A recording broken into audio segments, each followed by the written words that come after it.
Jason Hammock. How are you, sir? I'm good. I'm good. Listen, what I want to talk about today is the power of coaching. But I think there's a lot of misinformation, if you will, about coaching. And, I think talent and talented people sometimes have an interesting relationship with coaching. And what's interesting about it is we know in the sports world, everybody has a coach.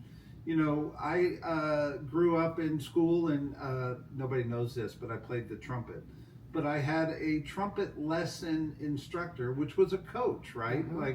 So we've had this relationship with coaching our whole life, but we grow up into adults. Right. And I think adults sometimes get confused around the power of coaching. So what is the power of coaching? Power of coaching is truly helping you self-discover and grow. Yeah. It's not training. It's not mentoring. It is truly being that person that's the second set of eyes. The advocate, right? The advocate, the additional perspective. I think that is truly what coaching is all about. Nick Saban, bless his heart. You're a Bulldogs fan. Yeah, I know. I'm sorry. I know. You have to talk about Nick Saban for a minute. I do. But he said you can't coach someone on something they don't know how to do. Okay, so they got to come to the table with some level of knowledge, Absolutely. some skill set, something that they've learned. They know how to do it, and that's where coaching comes in. Right? Absolutely. Or it comes in when the coach helps them realize, hey, you need to sharpen that skill. Yeah. Or learn it. Yeah. So that we can take that tool, the skill set, and really grow them as a business and as a person. So why does, I guess this is a big question. Why does talent not lean into coaching? I understand there's an economic factor. Like most people pay for a coach, right? Yep. And a lot of times in my life when I pay for something, that in and of itself is a commitment that I want to be better, right? Mm-hmm. But I understand there's this economic thing, and coaching should be an investment, right? Anybody that pays for coaching should get a return on that investment. But I think that's only one part of it. I think there's another layer. Why does people lean away from coaching versus leaning into coaching? I think subconsciously they are afraid to have someone point out opportunity. Okay, so instead, I was expecting you to say point out flaws. Yeah. But you said point out opportunity. What do you mean?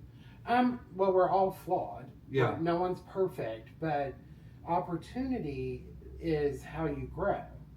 So when you have someone pointing out your opportunities, these are things that either you can do better or you may need to hire someone to do it for you or do it better than you're currently doing it.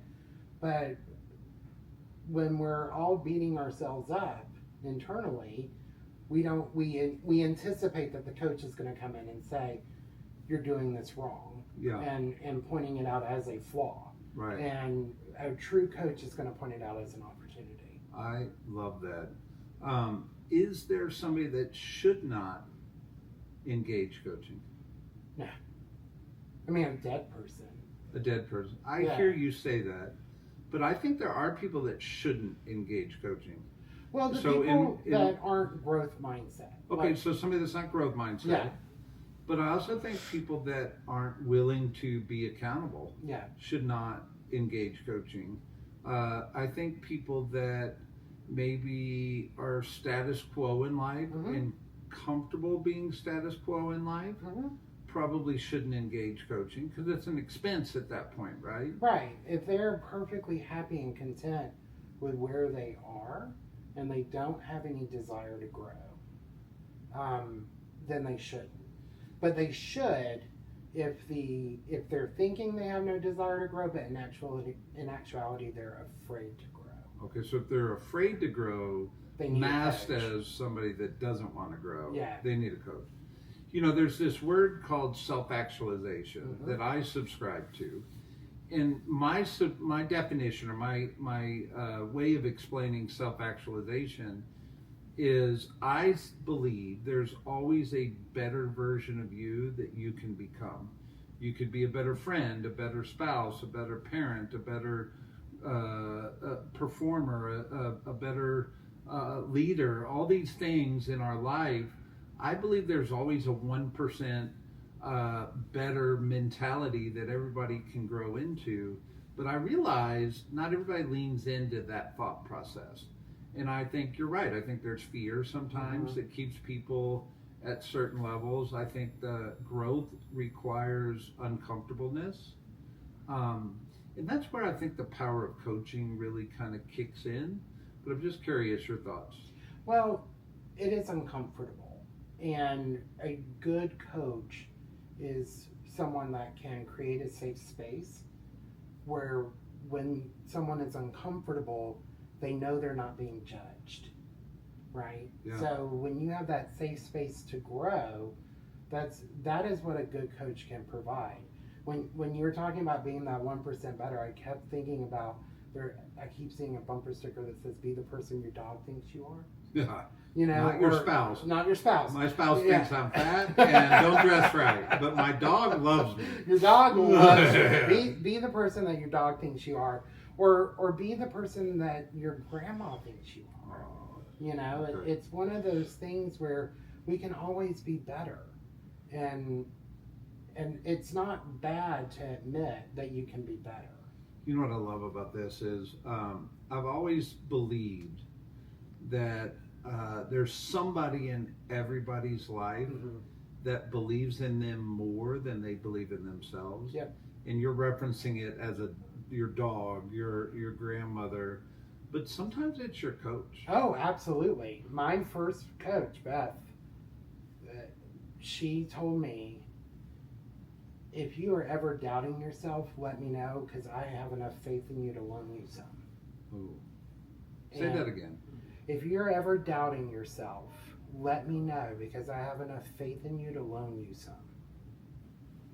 You know what? Let's bow tie this conversation on exactly that. We sat down here in our social media room, and we're coming off family reunion where we were coached. We need to do more social media content. Just be real and authentic and put videos out there and don't over edit it and do all this stuff. So I said, Jason, let's go record a video. Yep. We didn't plan this video.